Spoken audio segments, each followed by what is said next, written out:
Welcome to What the Paper Said, in which I, Patrick Crozier, skim through the Times from 100 years ago, read some of the articles and comment on the ones I find interesting. In this episode I cover the week ending 15th of October 1922.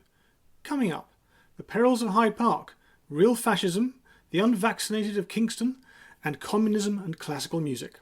However, we'll start with the Prime Minister. Things are not looking good for David Lloyd George.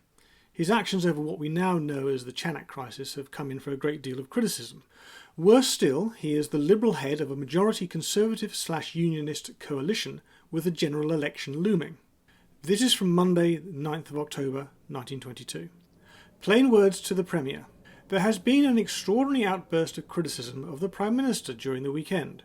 Extraordinary on account of the quarters from which it has come and of its personal character.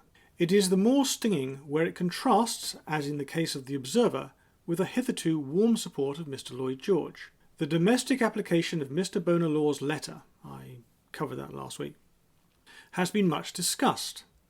It is said in Unionist quarters that if Parliament had been meeting and Mr. Bonar Law had spoken in the House in the sense in which he wrote to the Times, he would certainly have carried the Unionist party with him and have made impossible the prosecution of individual action by this country in the Near East. Mr. Bonar Law's letter is of a character which might almost oblige him in certain circumstances to assume a position of political leadership. Well, that's prophetic to say the least. It goes on. Yesterday's leading article in the Observer was outspoken even to the bluntness. The Prime Minister's position has, it said, become quite untenable, with any credit to himself or advantage to the country. The pain continues. This is from Tuesday the 10th. Ministries failing credit. The greatest uncertainty shrouds forthcoming political events. The blows levelled at the Prime Minister during the last few days have produced a situation that neither the Prime Minister nor the Government as a whole can afford to disregard. What the Government will do cannot yet be made known. Probably its line of action has not been settled.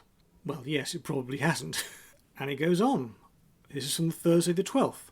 The coalition crisis. The pressure from those who have closest acquaintance with the feeling of the Unionist Party, they're still calling it Unionist. This is what the Conservatives are calling themselves at the moment. Sometimes it's Conservative, sometimes it's Unionist. In this article, it's Unionist. It'll be interesting to see when they settle on Conservative. Let's put it like that. Anyway, the feeling of the Unionist Party in the country is for an immediate termination of the coalition. It is being urged on Mr. Chamberlain, the Conservative leader, and his colleagues, with all the weight possessed by those in charge of the electoral machine, that a coalition appeal to the country would bring disaster to the Unionist Party by dividing it in two. And disaster to the Unionist Party would, of course, involve the overthrow of the coalition. I presume here what they mean is that a divided coalition or a divided Unionist Party would mean that Labour would become the government, and that's the fear. And on Friday the 13th, we get an editorial. Now, this is talking about two speeches. The first is going to be by the Conservative leader, Mr. Chamberlain. This is Mr. Austen Chamberlain. And the second is going to be by the Prime Minister. Anyway, here they go. Anyway, this is what they have to say. But without disparagement of Mr. Chamberlain, it can safely be assumed that it is Mr. Lloyd George whom the country is most eager to hear, and also that it wishes to hear from him as nearly as possible the plain truth. This is a little dig. Lloyd George was not known then or now for the accuracy of his public pronouncements. The public are at once dissatisfied and bewildered. For some years they have been treated to ministerial propaganda, which has not proved to possess the chief requisite of effective propaganda, that it should be borne out by events. Consequently, in quarters that should be above suspicion of ill will or malice, it is now roundly declared that the Prime Minister has outstayed his welcome, that his stock is low, and that the main current of events at home and abroad has passed beyond his control. What are the main charges against him? He was admittedly a great national leader during the war, and he received his political reward at the general election of 1918, which was an expression of national confidence in the men who had helped to win the war, and equally a censure upon those suspected of not having prosecuted it, they mean Asquith here, having prosecuted it with their utmost vigour. Opponents of the Prime Minister allege that he fell from grace as soon as the pressure of the war and the compelling necessity of victory were removed from him. Until then he had been single-minded. Victory was his sole interest. Thereafter he relapsed into tactics personal and political and forsook statesmanship. Any similarities with recently retired Prime Ministers in real life are purely coincidental. It goes on. The Paris conference he is held to have managed as a skillful parliamentary hand might manage a critical debate, with the result that the peace treaty became not a monument of wisdom built on sound principles, but an aggregation of compromises between incompatible claims. It would be interesting to know where the Times felt the treaty fell down. Maybe we'll find out one day, but today's not that day. It goes on. The redeeming feature of the peace treaty, the fact that it provided machinery for the peaceful elimination of its own defects, was ignored or even opposed by him until very recently, when he made a tardy profession of faith in the League of Nations. I'm not quite sure what that's all about. Anyway, it goes on. We believe it to be the truth that in no important international negotiation will the word of England, note the use of England, be taken at its face value unless there is a complete change in the methods by which national affairs have been treated during recent years, and that no such change is feasible while the present coalition holds office under the present Prime Minister. It has not been a great week for people in high places, as this story from Monday the 9th of October demonstrates.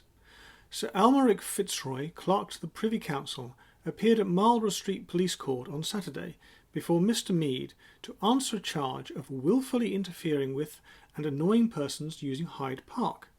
He pleaded not guilty. Evidence was given alleging that Sir Almeric tried to get into conversation with two women, and the hearing was then adjourned for a week. That sounds a bit odd, doesn't it? Getting into conversation, is that the same thing as chatting someone up? Maybe we'll find out. This comes from the police testimony. Both officers seem to have had their attention directed to a tall, somewhat flashily dressed woman crossing from the direction of Hyde Park Gate towards East Carriage Road. Sir Almeric Fitzroy was going in the opposite direction to her. As she passed him, he turned round and overtook her by the Achilles statue, looked into her face, and apparently tried to get into conversation with her. It seemed to the officers that she was disturbed. His gaze then fell on a couple of girls. They saw the defendant go up to the two girls, sit down by the side of them, and try to get into conversation with them. They turned their heads away from him, apparently annoyed, and he got up and walked back again into Rotten Row. Eventually the police arrest him. At the time of the arrest, the defendant, who was in evening dress, became extremely violent. He struck out with both hands. In the left he had a walking stick, and in the course of his violent actions he struck Constable Brossman somewhat violently in the face with the hand in which he held the stick, but the officer did not think fit to charge him with assault. The prosecutor added, "The case was a distressing one. The defendant was a man occupying a high position in the service of the state. He was a man advanced in years, over 70. Rather puts one in mind of Harold Steptoe's catchphrase. Police Constable Gumbrill gave evidence in support of the charge. In cross-examination by Sir Henry Curtis Bennett, he said that a few women frequenters of the park were known to him. The first woman mentioned in the case was not one of those women." They're skirting around the issue here. I'm pretty sure they're talking about prostitution. Anyway, there's some more skirting to come. One of the witnesses claimed to be waiting for someone and was asked the following: "Will you write down who the appointment was with?" "No, I would rather not." "It was a gentleman?" "Yes." The case was adjourned until next Saturday, when, the magistrate said, they would stop until midnight if necessary and finish it. Sir Almeric was remanded on his own recognisances of £500. I think that's a way of talking about of saying bail, but I'm not quite sure. Anyway, £500 is a lot of money. That's 100 ounces of gold, in case you're wondering. Anyway, I find this whole business fascinating for a number of reasons. First of all, there is an offence of wilfully interfering with and annoying persons using Hyde Park. Now, I wonder about this. Does that offence solely apply to Hyde Park? It's possible. I mean, I doubt it. Presumably it has universal application. But the really odd thing about it is, well, we don't seem to have such a law now. I think, I mean, at the moment, and this has been going on for years, there's a chap who demonstrates in Parliament Square and clearly annoys and interferes with politicians going about their business. Clearly, there is no law, or there appears to be no law, that can deal with him, and there are plenty of other people one would think of who could, acting as Sir Almeric has here, who do not find themselves in trouble these days. Indeed, to the extent that, I can remember when the law on stalking was introduced, which was about maybe the year 2000, something like that. And if that's not interfering and annoying people, I don't know what is. So it's interesting they had that law now, and interesting that it appears to prevent people from men chatting up women. Exactly how people would breed in the 1920s, I don't know. Anyway, the other aspect of this is the fact that Sir Almeric Fitzroy, a Knight of the Realm, clerk to the Privy Council, has been arrested and charged, and this is all in public. The Privy Council was once extremely important, but nowadays, and I presume then a days, was more part of the dignified rather than efficient part of the Constitution. But still, you would think if strings could be pulled, Sir Almeric would be in a position to pull them. But it would appear that he is not, which is pleasantly surprising, I'd have to say. Meanwhile, in Italy they also have a problem with people interfering with and annoying people. This is from Tuesday the 10th of October, and it's from a correspondent. The fascisti declare that unless the general elections are held before the end of the year, they will have to turn the government out. There is no doubt that they would succeed, for although many Italians object strongly to fascist methods, and a recent visit to England convinces me that the British public opinion does not yet realise how unjust and brutal these methods often are, they realise that fascismo is at present the only organised force in the country. In Turin and Genoa, businessmen pointed out to me that to subscribe to the fascisti was the only way they had of assuring themselves and their businesses against disturbances, while the split in the Socialist Party at the recent Congress is only one more feather in the fascisti's cap. I'm not quite sure what they're talking about, but obviously the Socialists split. Yesterday, as I came through Leghorn, modern-day Livorno, I saw a large party of fascisti, excellently disciplined, march up and commandeer a train. They had no legal right to do so, but there is no force in Italy at present which could be called upon to dispute the point. Yeah, but that's by the by. The real question is, did he make the train run on time? Anyway, it goes on to talk about the prospect of a general election. The new chamber after the elections would contain upwards of 100 fascisti deputies, and fascismo, with 4 or 5 members in the government, would doubtless feel that it had attained its object and would allow Italy a little much needed peace. Not sure about that. Within a month, one should know definitely whether the state is to swallow the fascisti or the fascisti are to swallow the state. Yeah, I've got some bad news about that. But there's more. This is from Saturday the 14th. This morning in a cabinet council, the coming fascisti gathering at Naples was discussed. It was recognised that the Congress could not well be forbidden, but apparently the fact that the special trains which will bring the fascisti to Naples will be under fascisti control has given rise to some uneasiness. Yeah, I bet it has. Suppose, it goes on, 35,000 fascisti were to choose Rome instead of Naples as their destination. There's more. This is from Tuesday the 10th, and this is an editorial. There are innumerable politicians, but as yet no national leader. In Italy? Surely not. The bonds of national discipline are being steadily relaxed. At one moment the country appeared to be at the mercy of revolutionary socialists, whose excesses were checked not by the authority of government but by bands of volunteers. These bands of volunteers developed into the powerful organisation of the fascisti, who, after crushing the general strike which the socialists foolishly proclaimed in the summer, have gone from strength to strength, and now constitute the most formidable power in Italy. Yes, how did they crush that general strike? Ask them really nicely. Anyway, there's a bigger point here.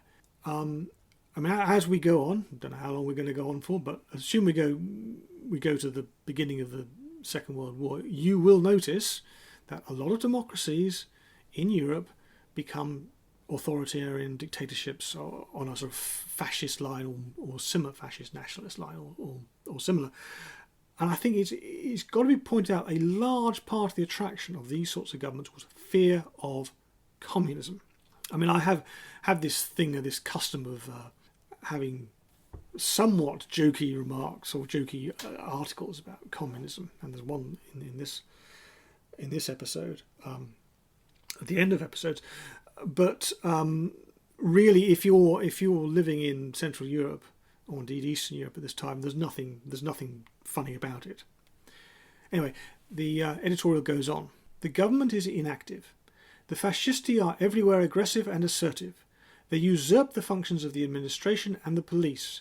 They take it upon themselves to correct bureaucratic abuses, to eject officials, to establish public order in their own way. They raid towns and villages to carry out their plans. They commandeer trains at will.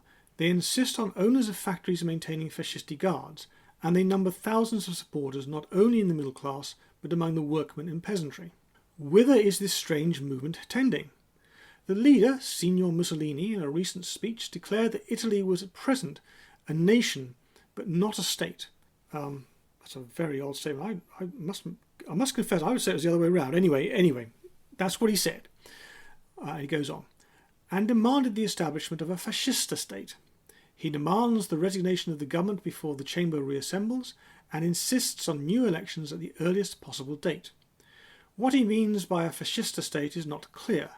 He expresses contemptuous toleration for the idea of universal suffrage. But his aim would seem to be something very like the establishment of an aggressively nationalistic oligarchy under which the citizens would be graded into three categories of sympathisers, the indifferent, and enemies with various rights. As to foreign policy, Signor Mussolini expresses violently hostility to our own country. Well, he's definitely a wrong one then. Interesting that the fascisti have three categories of citizens. I wonder what category the unvaccinated fall into. This is from Thursday the 12th. Giving evidence at Kingston Police Court yesterday against parents summoned for not having had their children vaccinated, Mr. W.D. Elsom, vaccination officer, said there were 20,000 unvaccinated children in the Kingston Union area. In the majority of the cases, the lack of vaccination was due to the ignorance of the parents, not more than 5% of whom had any conscientious objection, and if there was an outbreak of smallpox, there would be a rush to get the children vaccinated. Smallpox is bad, and so too, according to the intellectual vanguard of the workers' paradise, is the wrong type of classical music. This is from Tuesday the 10th. Through Bolshevist ears. Peril of bourgeois music.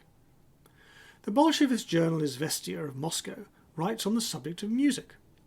For the bourgeoisie, music serves as a recreation, a balsam for the soul, a narcotic for overstrained nerves.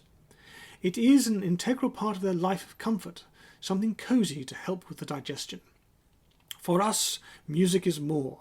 It is a means of agitation, a necessity for the workman. The processions of manifesting workmen move to the strains of music. To its strains they go into battle, and a song is on their lips while they work. We cannot be indifferent as to how our workmen are being musically trained. Unfortunately, we have no proletarian music, but still there is music for the proletariat. Yeah, just you wait until you do get some proletarian music. Yeah, see if you like that. For us, Tchaikovsky is too pathetic. For us, Tchaikovsky is too pathetic. The overture to Eugene Onegin is counter-revolutionary. It goes on to condemn Haydn, Chopin, and not entirely surprisingly, Wagner. It continues. But we need the cheerful Mozart, the heroic Beethoven, the Titan calling us to battle. We need the genial Scriabin. We will not minimize the importance of Rachmaninoff. We bow before Mendelssohn, but we cannot deny their corrupting influence. Give a Red Army company this music daily for a month, and before the time is ended we shall find that they have lost their fighting quality. Is that so? In real life this week things are not going very well for the Russian army in Ukraine. Clearly they're listening to far too much Mendelssohn. Anyway, that's enough for this week. I aim to have something for you next week, but I promise nothing.